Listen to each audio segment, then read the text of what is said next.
Please do like share and subscribe, और कृपया करके इस चैनल को बढ़ाने के लिए आप इसको सब्सक्राइब कीजिए, साथ साथ अपने दोस्तों के बीच में भी इसको। इवनिंग फ्रेंड्स, आज की अपडेट कुछ इस प्रकार से। आज हम शुरुआत करेंगे ईरान से। ईरान की ओर से आने वाले कुछ दिनों में इसराइल पर हमला हो सकता है। द वॉल स्ट्रीट जर्नल ने अमेरिकी अधिकारियों के हवाले से बताया कि उनको ईरान में मिसाइल लॉन्चरों की आवाजाही देखी है। साथ ही कुछ नए अंडरग्राउंड बेस भी ईरानी सेना बना रही है। अमेरिकी अफसर इसे ईरान की इसराइल पर हमले की तैयारी के तौर पर देख रहे हैं। अमेरिकी अधिकारियों ने यह माना है कि ईरान सैन्य अभ्यास कर रहा है, लेकिन वह इस पर कोई स्पष्ट दावा नहीं कर सके कि हमला कब होगा और किस तरह स्तर पर होगा। हालांकि आने वाले 2 दिनों में हमले का अंदेशा जताया जा रहा है। हाल ही में अल्मा रिसर्च एजुकेशन सेंटर की रिपोर्ट में कहा गया है कि इसराइल पर हमले के लिए ईरान ड्रोन, बैलिस्टिक और क्रूज मिसाइलों का इस्तेमाल करेगा। ये हमले पश्चिमी ईरान से किए जा सकते हैं। अल्मा रिसर्च सेंटर ने अपनी रिपोर्ट में 12 संभावित लॉन्च साइट को सूचीबद्ध किया है, जिनका उपयोग ईरानी रिवोल्यूशनरी गार्ड कोर्प्स IRGC और ईरानी सेना इसराइल पर हमले के लिए कर सकती है। ये launch site Tabriz, Kermanshah, Khorramabad और डेसफुल शामिल हैं। इन शहरों से ड्रोन और मिसाइल लॉन्च की जा सकती है। अल्मा के अनुसार ईरान की ओर से ड्रोन और मिसाइल अंडरग्राउंड भूमिगत ठिकानों के बगल के खुले क्षेत्रों से मोबाइल लॉन्चर के माध्यम से किए जाने की उम्मीद है। ऐसे ठिकानों पर शाफ्ट की कम मात्रा लॉन्च किए जाने वाले लॉन्च की संख्या को प्रभावित कर सकती है।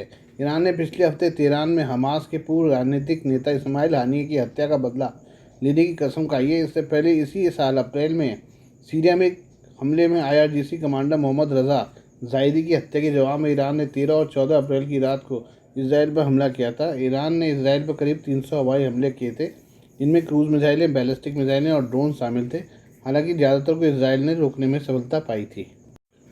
आइए हम बात करें बांग्लादेश की। बांग्लादेश में PM पद से इस्तीफे के बाद शेख हसीना भारत आ गई हैं। शेख हसीना के भारत से लंदन जाने की चर्चा है। हालांकि उनको ब्रिटेन से झटका लगता दिख रहा है, क्योंकि वहां की सरकार मुद्दे पर सख्त रुख दिखा रही है। ब्रिटेन की ओर से फिलहाल हसीना को एंट्री के लिए हरी झंडी मिलती नहीं दिख रही है। बांग्लादेश में विपक्ष के करीबी सूत्रों ने दावा किया कि बदस प्रधानमंत्री शेख हसीना का वीज़ा अमेरिका ने भी रद्द कर दिया है। NDTV ने ब्रिटेन के गृह कार्यालय के हवाले से बताया कि ब्रिटिश आव्रजन नियम किसी को शरण देने के लिए यात्रा करने की अनुमति नहीं देते हैं। UK होम ऑफिस का यह बयान ऐसे समय आया है जब अटकलें लग रही हैं कि बांग्लादेश के अपदस्थ नेता शेख हसीना शरण मांगने के लिए दिल्ली से लंदन के जल्दी उड़ान भरेंगी। हसीना फिलहाल दिल्ली से गाजियाबाद के हिंडन हवाई अड्डे के गेस्ट हाउस में रुकी हैं। माना जा रहा है कि अभी कुछ वह यहीं रह सकती हैं। UK होम ऑफिस के प्रवक्ता ने NDTV को बताया कि जिन लोगों को अंतर्राष्ट्रीय सुरक्षा की जरूरत है, उन्हें पहले सुरक्षित देश में शरण देने का दावा करना चाहिए। यही सुरक्षा का सबसे तेज रास्ता है। UK होम ऑफिस के बयान के इतर सूत्रों ने दावा किया कि हसीना के औपचारिक शरण के अनुरोध पर ब्रिटेन की सरकार कार्रवाई कर रही है।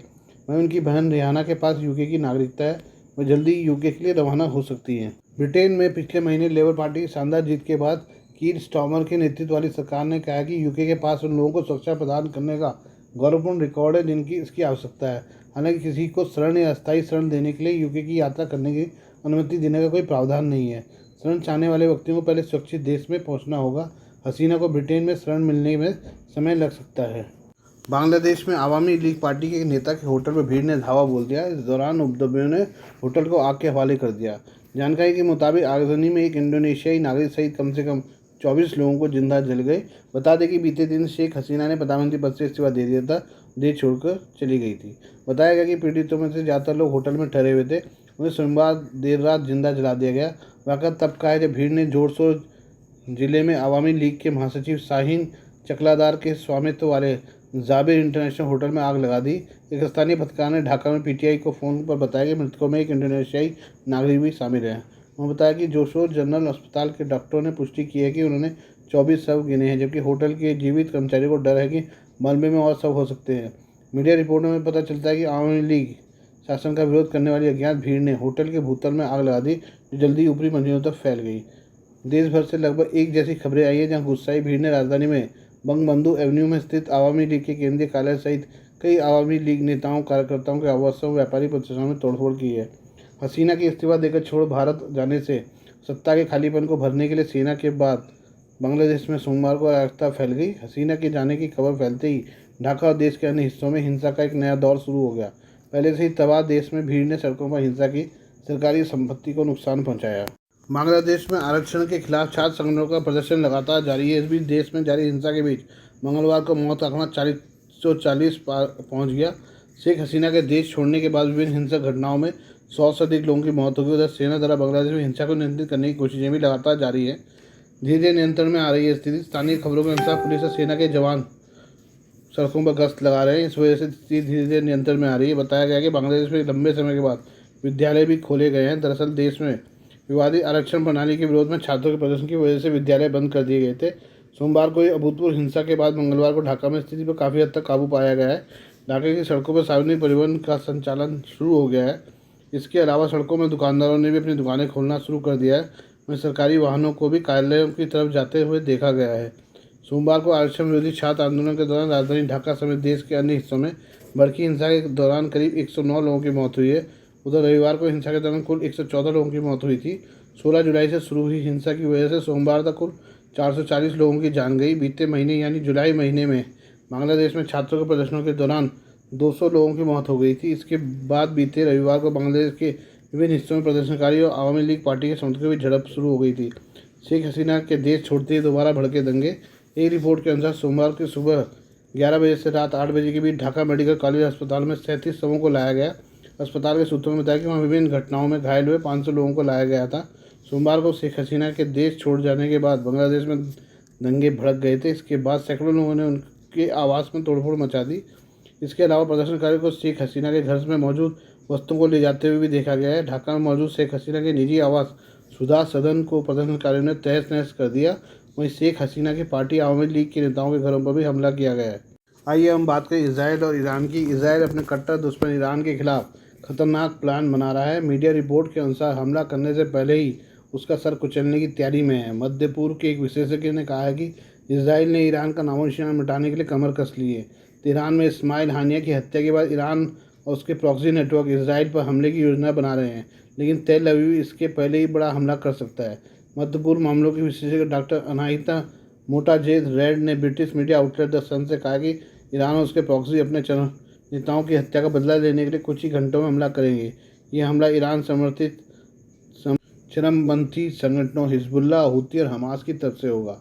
रॉड ने बताया कि तेहरान खुद भी अपने सैन्य ठिकानों से रॉकेटों का एक बड़ा बेड़ा दागेगा। ईरानी सुरक्षा विशेषज्ञ ने दावा किया कि इसराइल और भी जोरदार तरीके से जवाब देते हुए अपनी पूरी सैन्य क्षमता का इस्तेमाल करेगा। यह तेहरान के 13 अप्रैल के हमले के बाद की तुलना में कई ज़्यादा जोरदार होगा। उन्होंने द सन को बताया कि इसराइल अब सिर्फ ऑक्टोपस के पैरों से नहीं लड़ना चाहता, बल्कि सांप का सिर कुचलना चाहता है। रॉड ने कहा कि इसराइल ईरान को हमेशा के लिए ख़त्म करने की कोशिश करने के लिए तैयार है।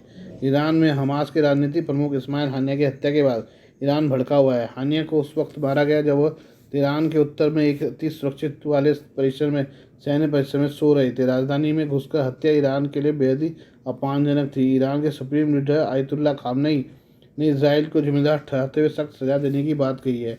ईरान के रिवोल्यूशनरी गार्ड ने कहा कि वह इसराइल को सज़ा देने के लिए तैयार है। इसराइल और ईरान के बीच सीधी जंग की संभावना के बीच तेहरान ने मॉस्को से महाशक्तिशाली एयर डिफेंस रडार सिस्टम की मांग की है। माना जा रहा है कि S-400 जिसे दुनिया का शक्तिशाली एयर डिफेंस सिस्टम माना जाता है। न्यूयॉर्क टाइम्स ने ईरान के रेवोल्यूशनरी गार्ड के अधिकारियों के हवाले से ये जानकारी दी है। ईरानी मीडिया ने बताया कि ईरान ने सोमवार को रूसी सुरक्षा परिषद के सचिव सरगेई शोइगु की यात्रा के बाद रक्षा प्रणालियों का अनुरोध किया था।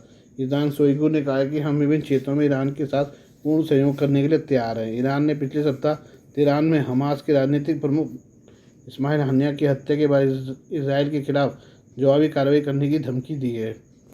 आज के लिए बस इतना ही। बाकी मिलते हैं कल आपसे नई खबरों के साथ। धन्यवाद।